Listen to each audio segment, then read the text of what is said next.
The day my granddaughter turned 3, the yard was full of laughter. 25 people, music, a cake that cost almost $600.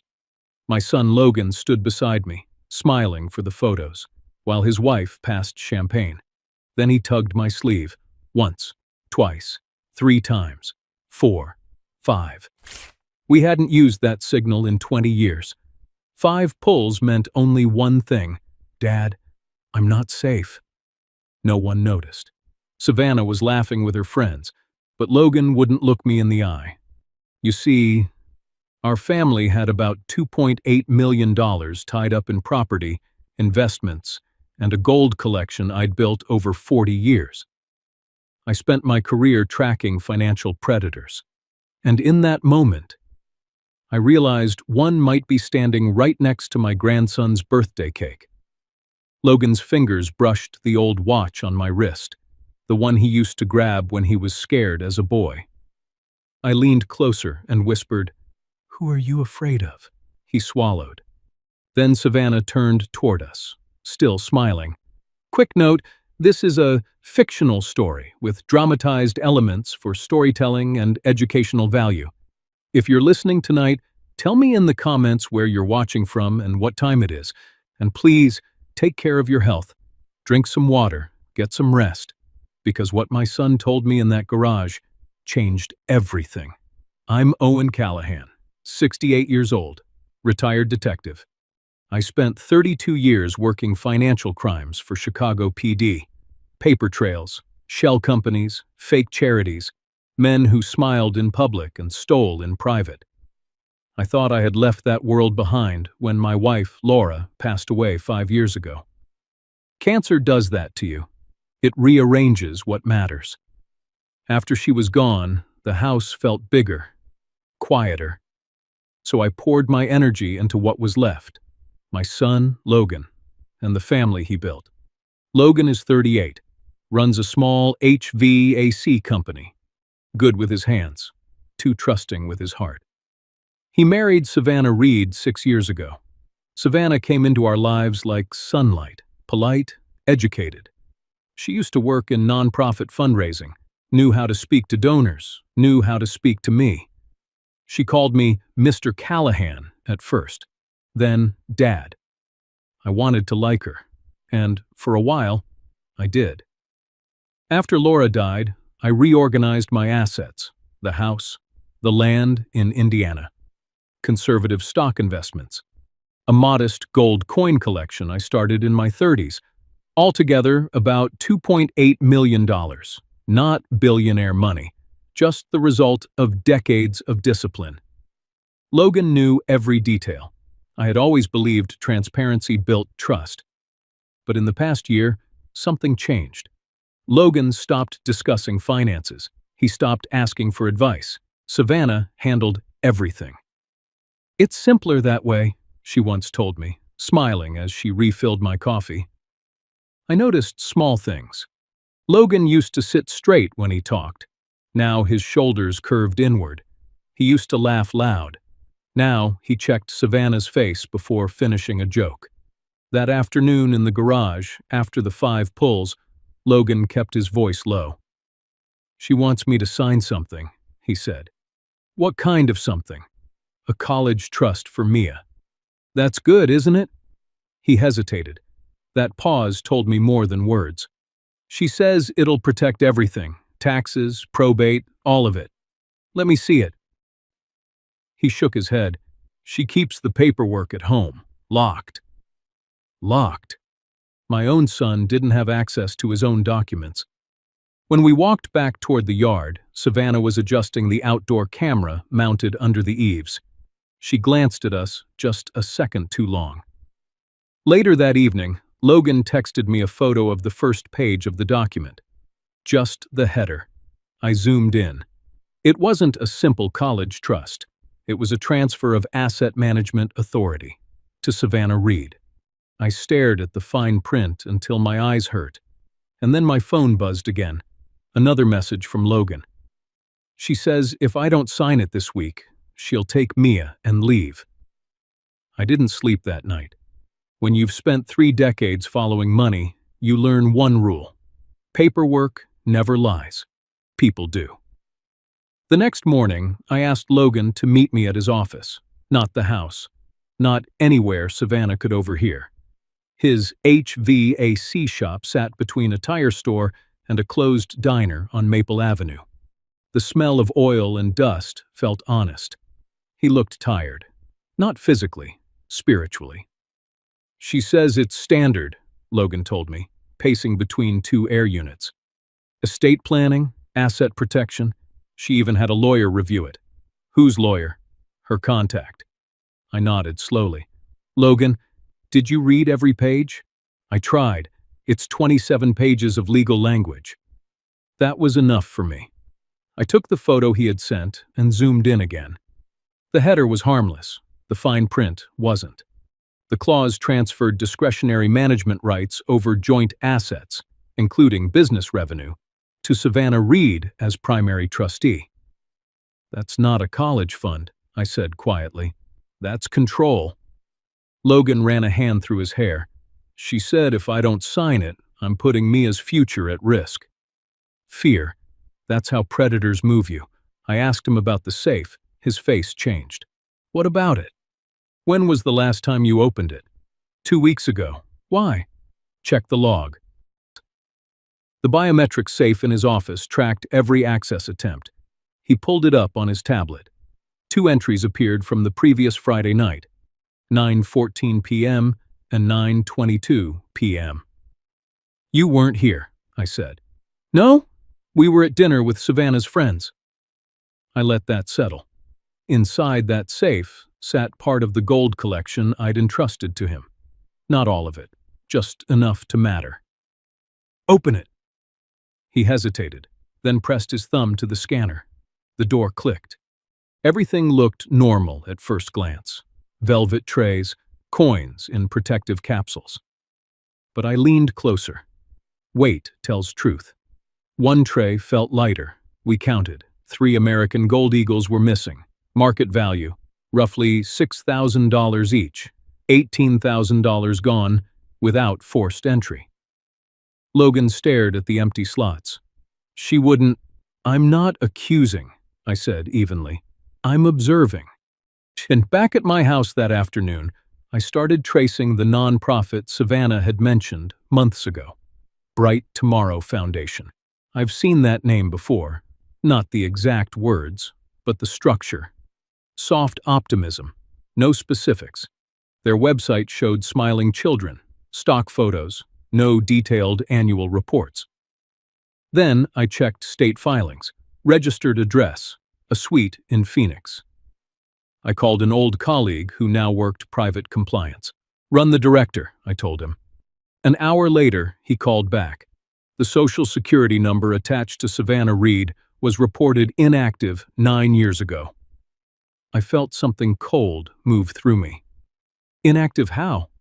Owner deceased. Nevada. Car accident. I hung up and sat very still. Either it was a clerical error, or the woman living in my son's house was not who she claimed to be. My phone buzzed. Unknown number. I answered. A male voice. Calm. Educated.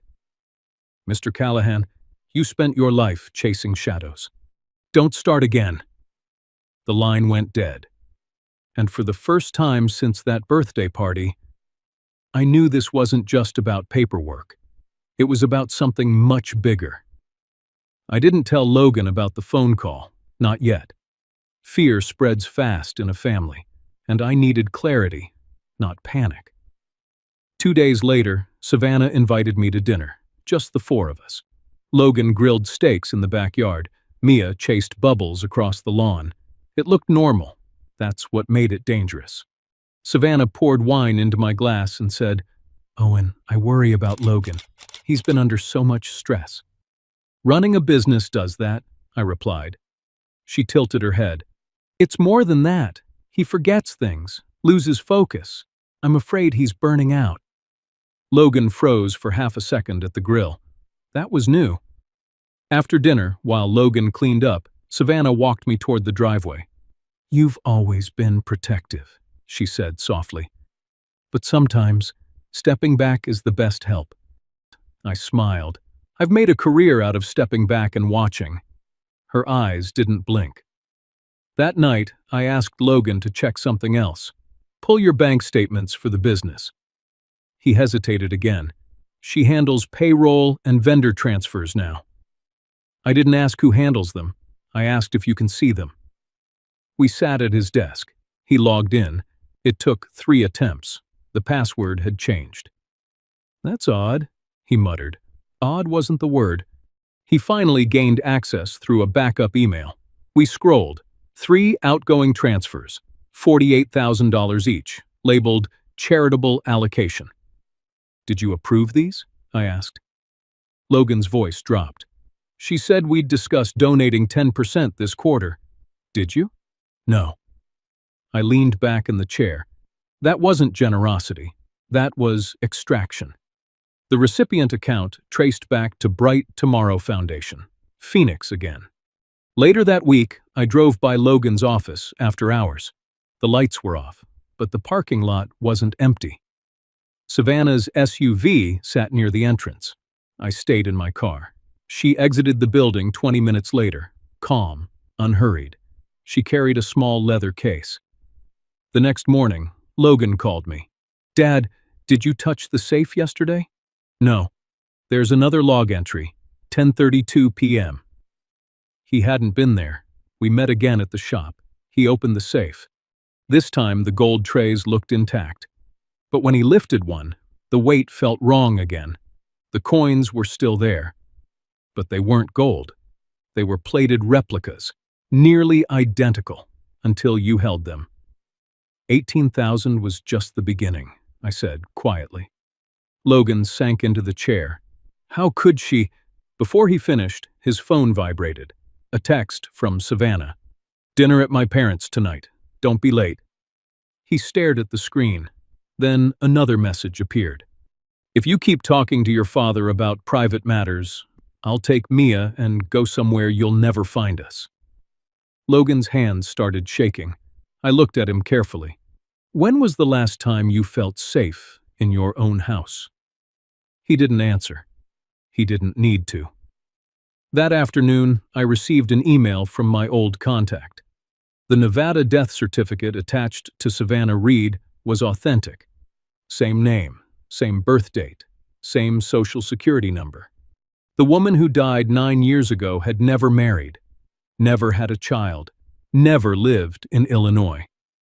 I stared at the photo from the accident report. It wasn't Savannah. It was someone else, and that meant one thing. The woman raising my granddaughter was living under a dead woman's identity. When you uncover a false identity, you don't confront it. You map it. That's what I did. I asked Logan not to argue with Savannah, not to accuse, not to panic. Act normal, I told him. Let her believe we're confused. He nodded, but the weight in his eyes told me normal was already gone.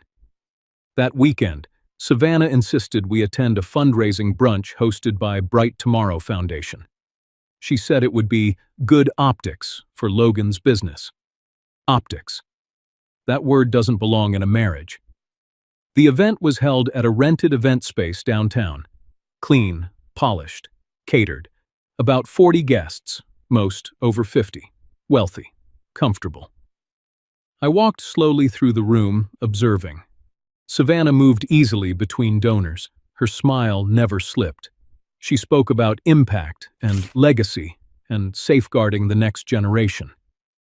At one point, she squeezed Logan's hand and said, loud enough for others to hear, "He's been under so much stress lately.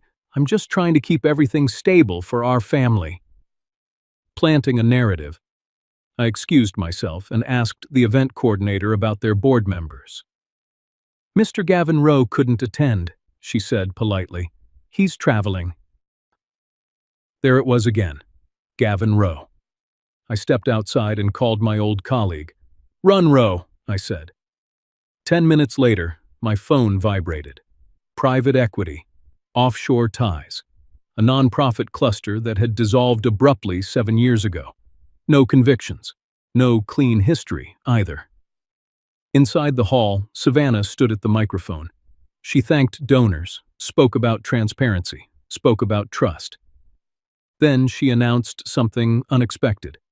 Tonight, Logan and I will be establishing a dedicated trust for Mia's future education. Logan stiffened beside her. The room applauded. Savannah smiled and added, "We're transferring initial seed funding this week." She didn't look at Logan. She looked at me. When the applause faded, she approached our table. "Owen, I hope you approve. You always valued planning ahead." Her tone was polite, but her eyes were measuring. After the event, Logan confronted her quietly in the parking garage. "You can't announce financial decisions without me," he said. Savannah didn't raise her voice. "I protect this family," she replied. "You protect air conditioners." That cut deeper than she intended. On Monday morning, Logan tried accessing the business account again. Access denied. His login had been removed. "Call the bank," I said. He did. The representative confirmed Savannah had been added as primary financial controller 2 months earlier, signed authorization on file. "Did you sign that form?" I asked. Logan shook his head. We drove to the branch. The manager printed the authorization document. Logan stared at the signature. "It looks like mine," he whispered. But I noticed something. The pressure marks were inconsistent. The ink stroke trembled slightly at the end, a practiced copy. Forgery. As we left the bank, my brother Miles Dugan was standing across the street. 60 years old, grayer than I remembered, nervous smile. "Owen," he called. "We need to talk." We stepped aside.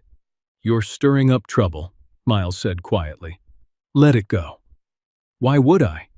"Because you don't understand how big this is." That sentence told me everything. "How much do you owe?" I asked. His jaw tightened. "It's not about that." "How much?" he exhaled. $220,000. "And who paid it?" He didn't answer. He didn't have to. Savannah, or someone behind her. When I got home that evening, I found an envelope taped to my front door. No return address. Inside, 3 photographs. The first showed Logan holding Mia at the park. The second showed Savannah speaking to a man outside a private office building. The third showed that same man walking into a black SUV. On the back of the photo, written in neat block letters, "Stop before she loses more than money." I turned the photo over again. The man was older, controlled posture, expensive watch. I'd seen that face in a database preview earlier that day. Gavin Rowe, and for the first time, I realized this wasn't just identity fraud. It was coordinated, and Savannah wasn't operating alone. When a fraud grows roots, it never starts with money. It starts with isolation. That's what I began to see. Savannah didn't just control accounts. She controlled narrative. Friends who used to call Logan stopped reaching out.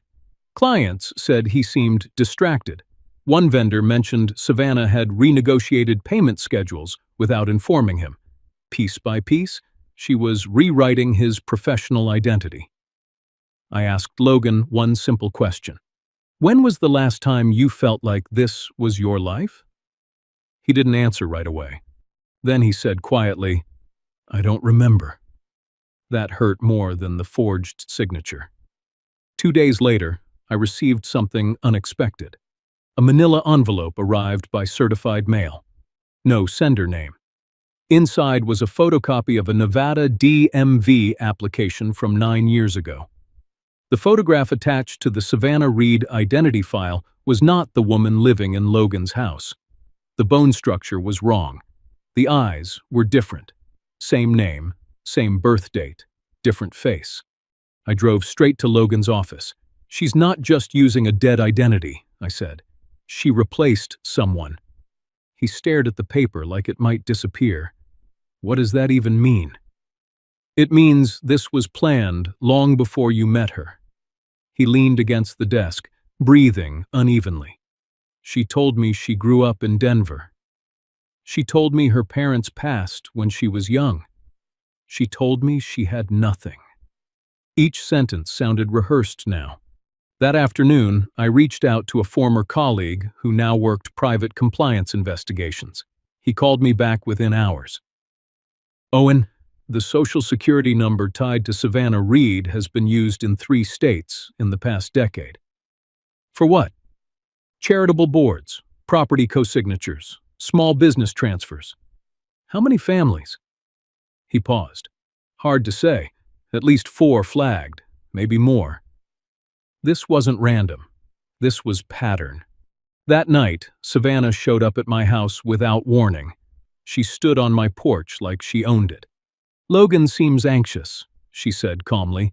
"You've been filling his head with old paranoia." I folded my arms. "Where were you 9 years ago?" Her eyes didn't flicker. "Grieving. For who?" "Myself." That answer was too polished. "You should be careful," she added softly. "Digging into old records can hurt innocent people." "Innocent people?" I asked. She stepped closer. "You spent your life hunting criminals. Don't turn your own family into suspects." Then she smiled. That smile wasn't warm. It was strategic. After she left, my phone buzzed. "Logan. She wants me to sign tomorrow," he whispered. "She says, if I don't, she'll initiate separation. Full custody." "On what grounds?" "She says she has documentation that I've been unstable." "Do you believe that?" I asked. Silence. Then, "Sometimes she makes me believe it." Gaslighting, clean, controlled. The next morning, I met with Agent Carla Ruiz from the FBI. I hadn't spoken to federal contacts in years, but financial patterns don't respect retirement. I laid everything out: the identity irregularity, the forged authorization, the money trail to Bright Tomorrow Foundation, the connection to Gavin Rowe. Carla listened carefully. "If Rowe is involved," she said, "this is larger than one marriage." "How large?" I asked. "Interstate fraud ring, asset infiltration. They target families with liquid wealth between 1 and 5 million. That number felt personal. "What do you need?" she asked. "Proof." She nodded. "We can't move without financial confirmation or internal testimony." Internal testimony, meaning someone inside would have to break. That evening, Logan called again. "I checked the safe logs one more time," he said. "There's a 3rd entry." "When?" "Last night." "But you were home." "Yes." I felt my pulse slow, the way it used to before a raid. "She has your biometric access," I said quietly. There was breathing on the other end. Then Logan whispered something I hadn't expected. "She told me Gavin Rowe wants to meet." My hand tightened around the phone. "Why?" "She said it's time I understood who really protects this family." When Logan told me Gavin Rowe wanted to meet, I didn't react. On the outside. Inside, everything aligned. Predators don't reveal themselves unless they believe the hunt is already over. "Where?" I asked. "Private office building on Lakeshore Drive," Logan said. "Savannah set it up." "Are you going?" "She says, if I don't, I'll regret it." I drove him there. Not inside. Just outside. The building was polished glass and quiet confidence, the kind of place where money hides in plain sight. Savannah greeted us in the lobby. She wore a navy blazer, hair tied back, calm. "Dad?" she said lightly, as if nothing had shifted between us. I studied her face.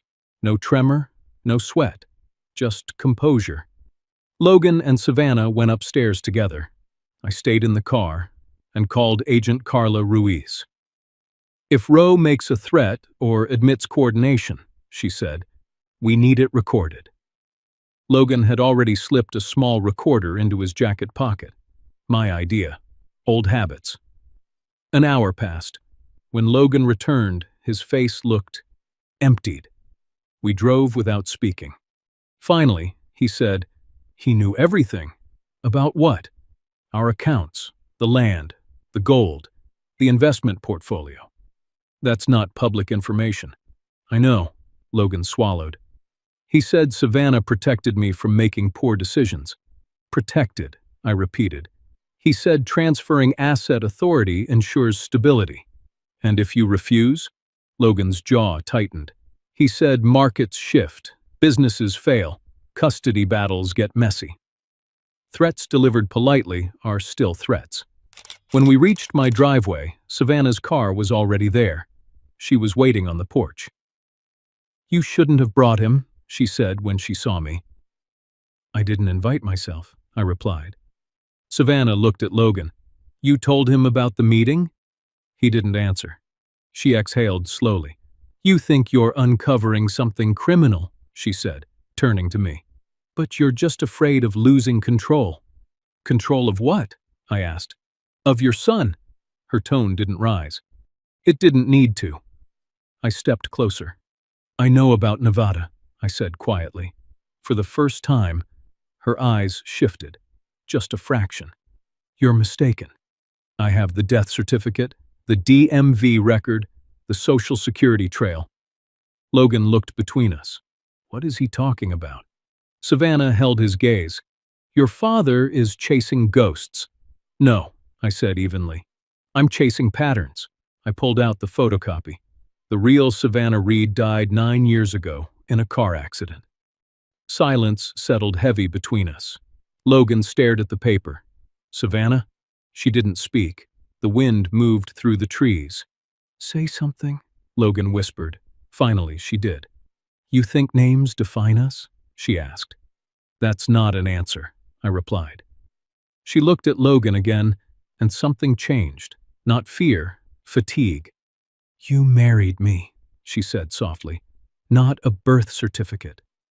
Logan stepped back. Who are you? Savannah's composure cracked, not with panic, but with precision. I'm the person who kept you afloat, she said, when your cash flow dropped 2 winters ago. Who negotiated vendor credit? When your tax filing triggered review, who corrected it? When you almost lost the Indiana parcel because you missed the deadline, who fixed it? Logan's face went pale. I didn't miss. You did, she cut in gently. You just don't remember. Gaslighting, layered and confident. I watched her closely. You didn't answer his question, I said. She turned toward me. You're right, she said calmly. The name isn't original.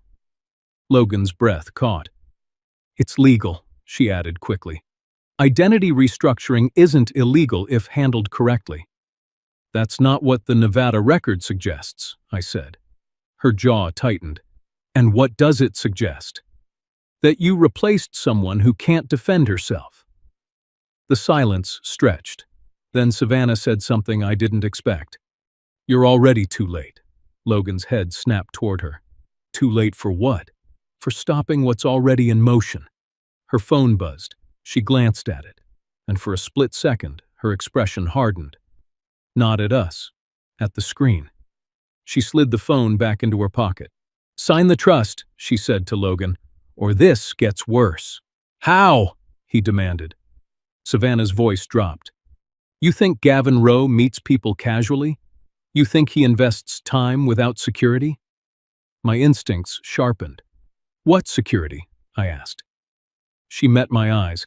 Financial security, legal security, bloodline security. That last phrase hung in the air. Logan frowned. What does that mean? Savannah didn't answer. Instead, she turned and walked to her car. Before getting in, she looked back at Logan. Not coldly, not warmly, but like someone measuring a decision. Then she drove away. Logan stood frozen beside me. Dad, he said slowly. What did she mean by bloodline? I didn't respond immediately, because in my mind, a possibility had just formed, and I wasn't sure I was ready to say it out loud. I didn't tell Logan what I was thinking, not that night. When a word like bloodline appears in a financial negotiation, it doesn't belong there by accident. We sat in my kitchen long after Savannah drove away. The house was quiet. The same house where Logan learned to ride a bike in the driveway. The same kitchen where Laura used to hum while cooking. "I don't understand what she meant," Logan said. "Sometimes people say more than they intend," I replied. "Tell me something.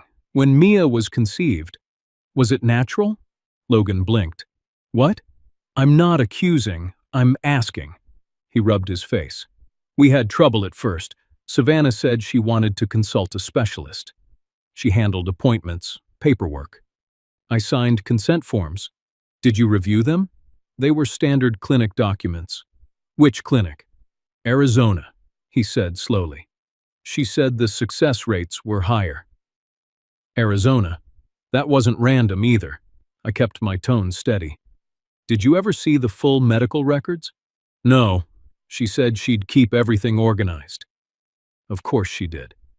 The next morning, I contacted a private lab through a former contact. Discreet, professional. No official filings. I didn't want to hurt Logan. But truth doesn't wait for comfort. 2 days later, I asked Logan to bring a hair sample from Mia's brush. I handled my own sample for reference. He watched me seal the envelopes. "You really think," he started. "I think we verify." He nodded. Savannah noticed the shift immediately. That evening, she confronted Logan in their living room. I wasn't there, but Logan told me every word. "She said you've poisoned me against her," he said. "What did you say?" I told her I just needed transparency. Savannah's voice had remained calm, he said. Controlled. "You don't understand the world your father lived in," she told him. "He sees crime everywhere." "And you?" Logan asked her. "I see opportunity," she replied. That phrase stayed with me.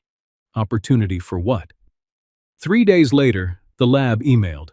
Subject line: results available. My hand hovered over the mouse. I opened it. Probability of paternity: 0.0000%. I read it twice, then a third time. Logan wasn't Mia's biological father. I didn't speak for several minutes. When I finally called him, my voice didn't shake. "Come over." He arrived within 15 minutes. I handed him the printed report. He stared at the page like it was written in another language. "This has to be wrong," he whispered. "We ran 2 markers," I said. "It's not wrong." He sank into the chair. No, that's impossible." "Logan," I said gently, "think carefully. Did Savannah ever insist on controlling the donor selection?" He looked up slowly. "She said she had connections, said it would speed things up." "Did you ever meet the physician?" "No." He leaned forward, elbows on his knees. "I love her," he said. "I love Mia." "I know." Silence filled the room. Then something else struck me. The lab had run extended comparison markers against public databases for anomaly detection. There was a secondary match. 99.8% probability against a flagged profile. Name: Gavin Rowe. I didn't tell Logan immediately, because some truths need to land one at a time. That evening, Savannah called me directly. Her tone was different, less rehearsed. "You shouldn't have done that," she said quietly. "You knew," I replied. A pause. "I did what I was instructed to do." "Instructed by who?" She didn't answer. Instead, she said something else. "They're moving the funds tomorrow night." "How much?" "All of it." The line went silent. Then she added, barely above a whisper, "And if I don't cooperate, they take Mia." My grip tightened on the phone. "They?" I asked. Her voice trembled for the first time. "You don't understand how this works." But I was beginning to. When Savannah said, "They take Mia," that was the first honest sentence she had spoken. Not because she wanted to confess, because fear slipped through. I didn't respond immediately. I let the silence sit between us. "Who is they?" I asked calmly. Another pause. "You've already met him," she said. "You just don't understand his reach. Gavin Rowe." She didn't deny it. "He doesn't like loose ends," she continued. "And you're becoming one." I leaned back in my chair. "How much is scheduled to move?" 2.8 million, she whispered. "All of it. Layered transfers, midnight tomorrow." Layered transfers. That meant multiple hops, offshore routing, hard to reverse once executed. "Why tell me?" I asked. Her breathing changed. "Because this wasn't supposed to go this far." There it was. The crack. "You were supposed to marry Logan," I said slowly. "Gain trust. Establish asset authority. Secure liquidity." "And secure lineage," she added softly. The word hit like steel. "Explain." Another long silence. "When a family has documented generational assets," she said, choosing her words carefully, "control is easier if bloodlines align." I closed my eyes for a moment. "Gavin Rowe is Mia's biological father." This time she didn't answer at all, but silence can confirm more than speech. When I opened my eyes, my reflection in the kitchen window looked older than 68. "You used Logan," I said quietly. "I followed instructions," she replied. "I was assigned." "Assigned?" "Yes." The word felt clinical. Assigned to what? To embed. That was the term. Embed. Not seduce, not marry. Embed. "How many others?" I asked. She didn't respond. Instead, she said something that shifted everything. "He didn't expect me to care." "About Logan?" I asked. "About Mia." There it was again, that fracture between duty and emotion. I didn't soften. "You manufactured her conception. I ensured genetic alignment. Alignment with a criminal." Her voice sharpened for the first time. "You think your system is clean? Your markets, your charities. He didn't invent corruption." "He monetized it," I replied. She exhaled slowly. "I was supposed to secure the transfer and relocate." "Relocate where?" "Europe." "With Mia?" "Yes." "And Logan?" Silence. "Disposable," she said at last. The word landed like a hammer. I kept my voice level. "If you walk away now, he still owns your identity." "Yes." "He still has leverage." "Yes." "But if you cooperate with federal authorities," her breathing tightened, "they won't protect me." "They might. They'll use me. That's better than being erased." The line went quiet.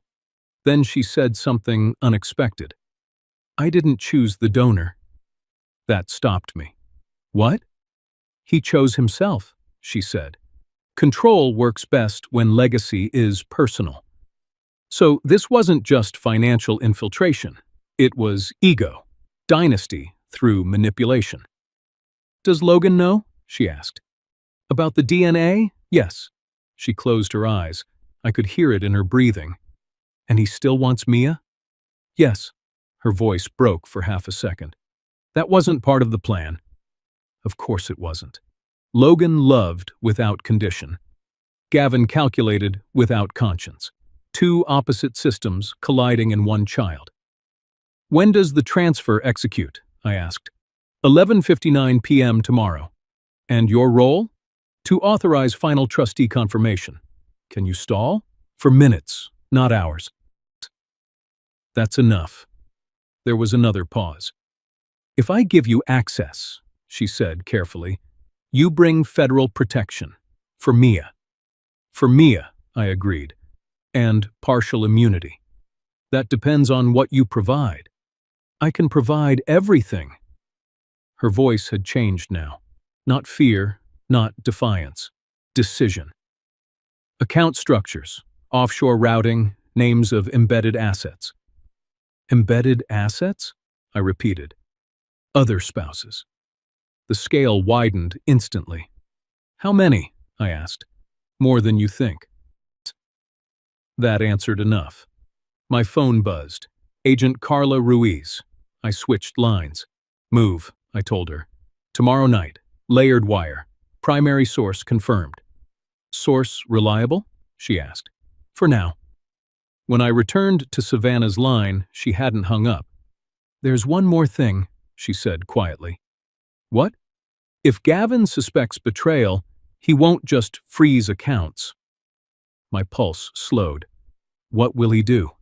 "He'll trigger custody action first." My grip tightened. "How?" "He already filed preliminary documentation in Arizona." "For what?" She said it plainly. "To establish biological claim." That was the final piece. This wasn't just theft. It was takeover. And tomorrow night, everything would move at once. I've been in raid vans before, but it feels different when your own blood is the target. 11:12 p.m. Agent Carla Ruiz sat across from me in an unmarked SUV parked 2 houses down from Logan's home. Surveillance units were already positioned. Financial Crimes Task Force on standby, cyber team monitoring transfer routes. Savannah had insisted on remaining inside the house. "I have to log in from the primary device," she told us earlier. "If I move locations, it flags." She wasn't wrong. Layered transfers depend on behavioral consistency. Inside the house, Logan was with Mia upstairs. He had no weapon, no recorder, just presence. Savannah sat at the dining table with her laptop open, calm, focused. She had sent Carla the routing structures 2 hours earlier, 3 intermediary shell corporations, 1 Cypress endpoint, 1 Cayman fallback. "Once it hits the second node," Carla had warned, "we lose reversal power." 11:43 p.m. Savannah texted me. "He's watching the transfer in real time." "He?" I replied. "Gavin." 11:47 p.m. Carla's radio crackled. "Primary node engaged." Savannah initiated the first authentication layer. $2,800,000 pending transfer. My chest didn't tighten over the money. It tightened over Mia sleeping upstairs. 11:52 p.m. Savannah stalled. She entered one character incorrectly, then corrected it. Delay tactics. Carla looked at me. She's buying seconds. On Savannah's screen, a secure message window opened. From G. Rowe. "Complete the confirmation." Savannah typed back, "Running final verification." 11:55 p.m. Carla's phone buzzed. "Federal freeze order approved," she said quietly. "We need 30 seconds." Inside the house, Savannah hesitated. Another message from Gavin. "Don't test me." Her fingers hovered. I watched through binoculars. For a split second, she looked toward the staircase, toward Mia's room. Then she pressed confirm. 11:57 p.m. Carla raised her hand. "Now." Financial intervention protocols triggered. The transfer hit the first node and froze, locked midstream. Gavin's message window exploded with alerts. Savannah's phone rang instantly. She answered on speaker. His voice was controlled, colder than I expected. "What did you do?" "I executed as instructed," she replied evenly. "You stalled." "I verified." Silence. Then Gavin said something that removed all doubt. "You were never meant to keep the child." My jaw tightened. Savannah's voice changed. "You said relocation." "I said alignment," he replied. "Alignment doesn't require sentiment." That was it. The mask was gone. Carla signaled the entry team. Doors down the street opened simultaneously. Task force units moved toward the property. Savannah's voice steadied. "You underestimated one variable." "And what's that?" Gavin asked. "Logan loves her." The front door burst open. "Federal agents!" Logan rushed downstairs, holding Mia close. Savannah closed the laptop slowly. Carla entered the house, weapon lowered but ready. Savannah Reed, you are under arrest for conspiracy to commit interstate financial fraud. Savannah didn't resist, but she looked at me, not like an enemy, like someone crossing a line she could never step back from. Across town, Gavin Rowe's office lights went dark at the same time. Carla's radio confirmed. Primary target in custody. Savannah extended her wrists. I'll cooperate, she said clearly. Full disclosure, asset structures, embedded placements. Carla nodded once. That will be discussed. Logan stood frozen, Mia clutching his shirt. Savannah turned to him. I did what I was told, she said quietly. That's not an apology, Logan replied. No, she admitted. She was escorted outside. Blue lights washed over the street. Neighbors' curtains shifted. Public, visible, final. As Savannah was placed into the vehicle, she spoke one last sentence. Arizona already has the petition. My heart slowed. What petition? Logan asked. Savannah met my eyes. Biological custody filing. The FBI had frozen the money. They had arrested Gavin Rowe. But another battle had already begun. Federal courtrooms don't feel dramatic. They feel sterile. Bright lights, neutral walls, quiet tension. Gavin Rowe sat at the defense table 3 weeks later, expression unchanged. No arrogance, no panic, just calculation. The charges were extensive: interstate financial fraud, identity theft, conspiracy, asset infiltration across multiple states. 14 families had already come forward. Some lost retirement savings. Some lost property. One lost a marriage. Savannah sat on the opposite side of the courtroom as a cooperating witness. No designer blazer this time. No composure crafted for donors. Just a woman who finally understood the cost of alignment. Her testimony lasted 2 full days.